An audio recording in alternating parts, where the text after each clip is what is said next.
My friends, wow.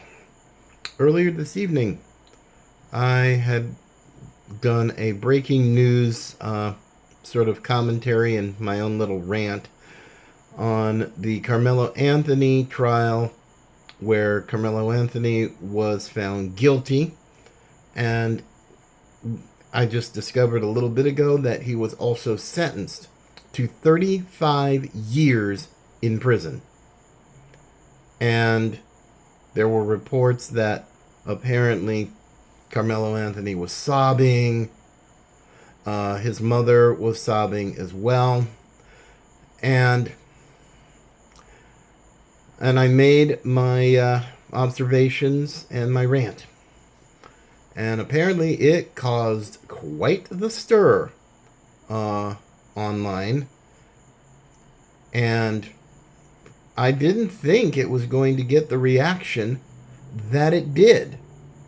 And I'm grateful that people were paying attention. But there is the next part to this. There is a continuation. And I wanted to take this opportunity to just dig a little deeper. Maybe not to rant per se, but to bring about some really harsh truths that really needed to be put out there. It's kind of the dirty little secrets of Black America. One of the biggest reason, in my view, why Black America has the problems it has is that it refuses to look in the mirror. A lot of Black America's problems are caused by Black Americans. The poverty, the crime, the poor schools, the lack of economic development, gangbangers, drug dealers, and a culture of baby mamas, baby daddies, welfare queens, and thugs. And I grew up in that. So I'm not talking as someone who never was a part of it. I was born in the middle of the civil rights movement in 1964. And I've seen a lot in my 62 years. I was alive when the Selma March happened. I was alive when the Watts riots in the 1960s in LA. I was alive when Dr. Martin Luther King was tragically assassinated in Memphis. I was very much alive and an adult when the Rodney King riots happened in the early 90s, I believe 1992, in Los Angeles. And most of these young thugs, hooligans, whatever, they weren't even born yet.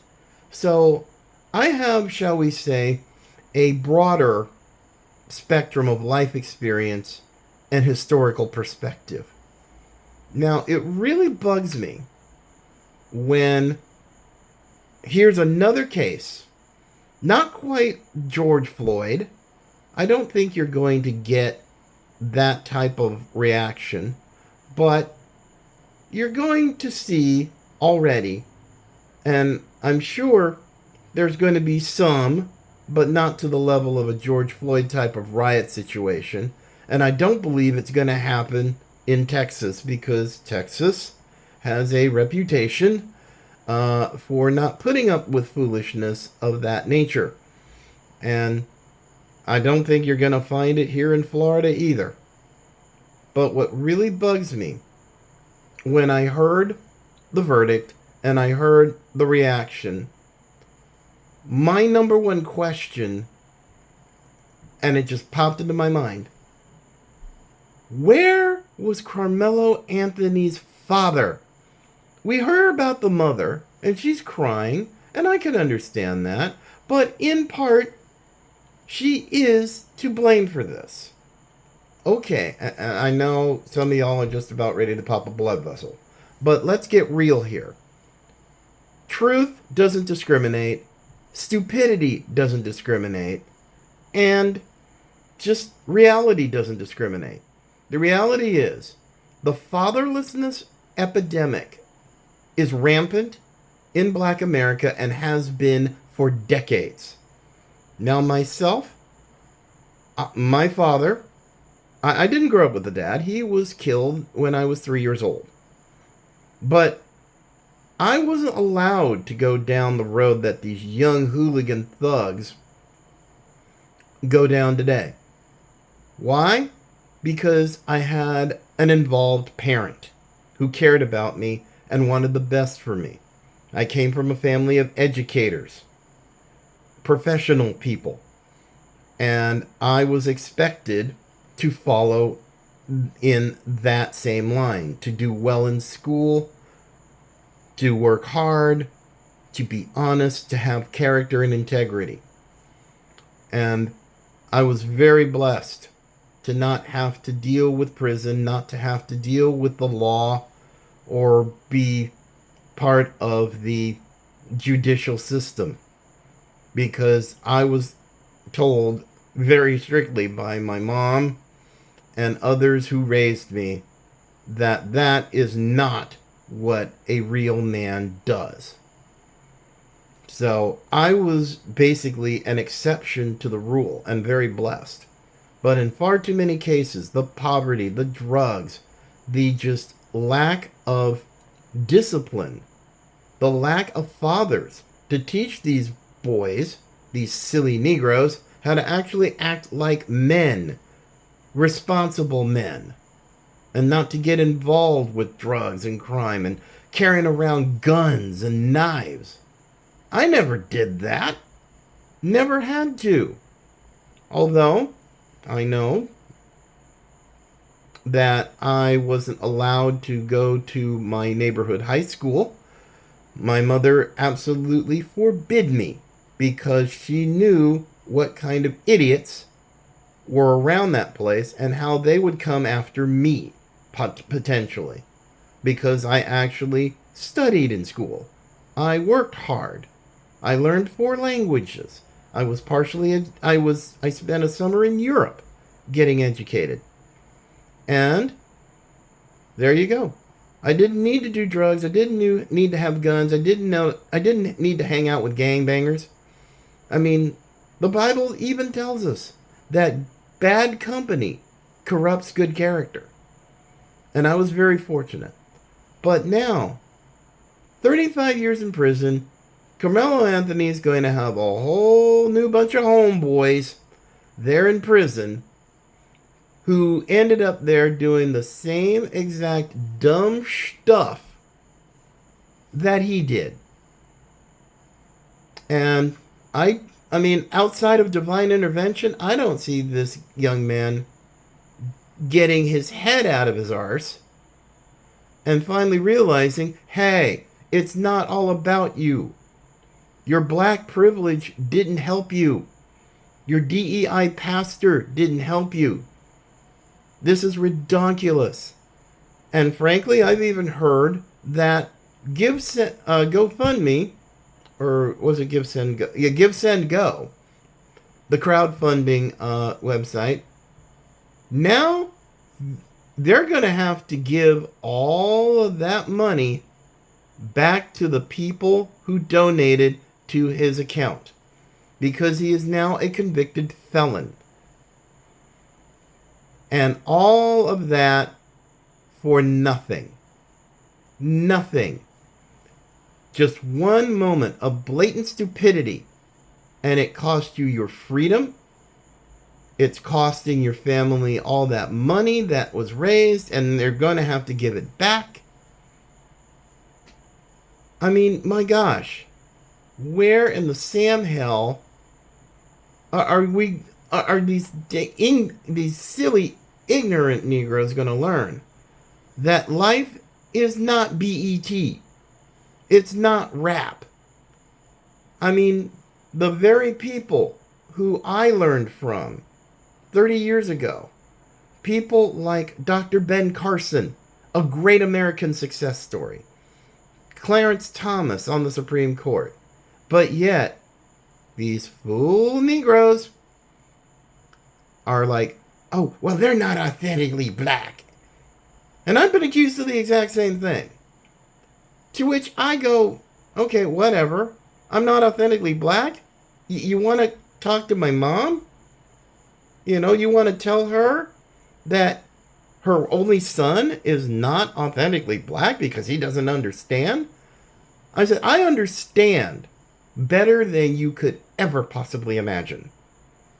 And with that, I just said, no thanks. I don't need black privilege.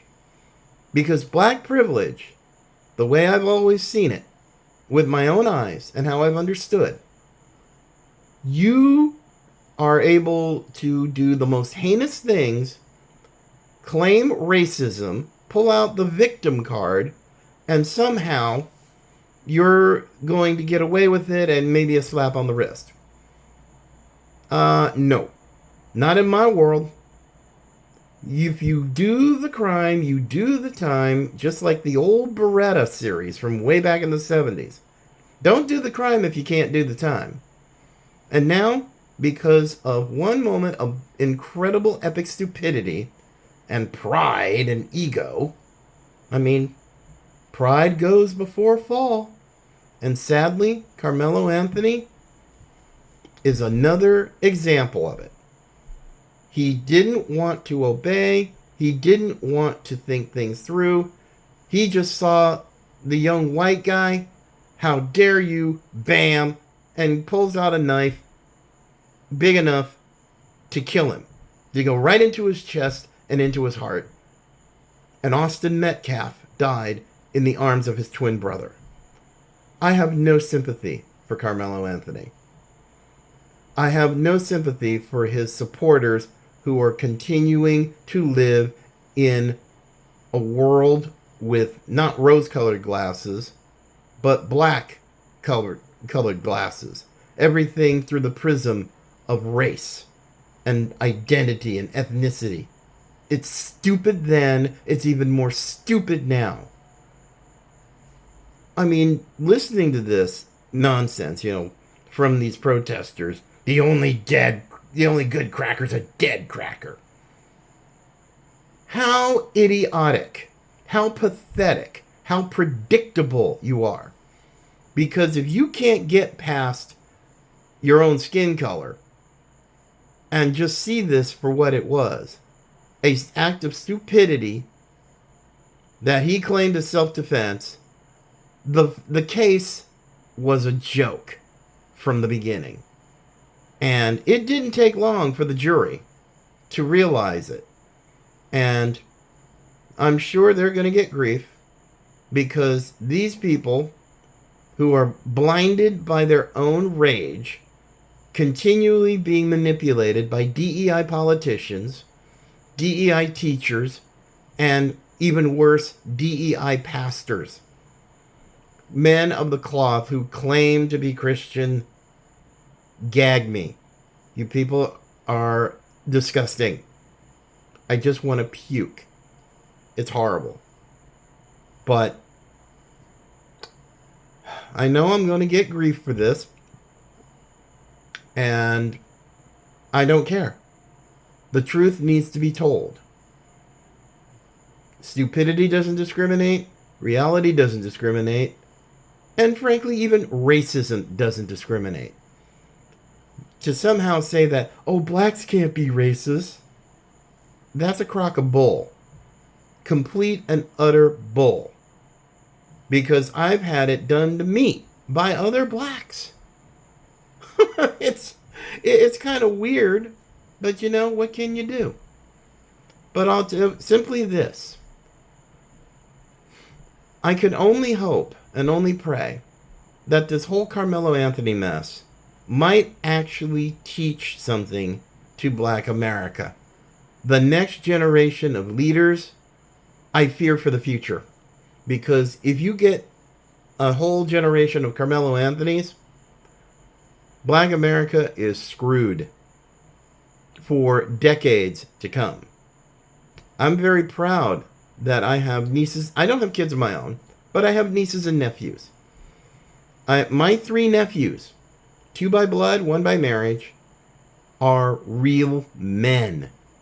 Really good men. They are husbands They are fathers. They are responsible dads. They work hard. They provide for their family. They protect their family the way it should be.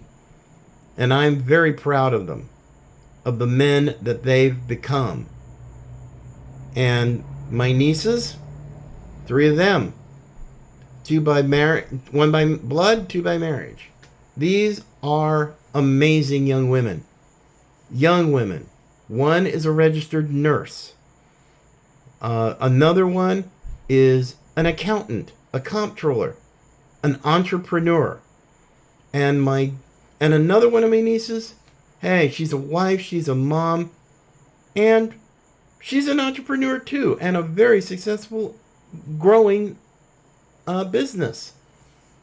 I'm so proud of each and every one of them because they can be great role models for their kids and for other kids. But if you're going to look to Karmelo Anthony as some sort of a guiding light, spare me. You will end up in nothing short of darkness, despair, and more than likely either prison or a morgue. Then those are 2 places you really don't want to end up. So my friends, we're just going to have to see what happens. But I'll tell you, it's a sad day. A truly sad day.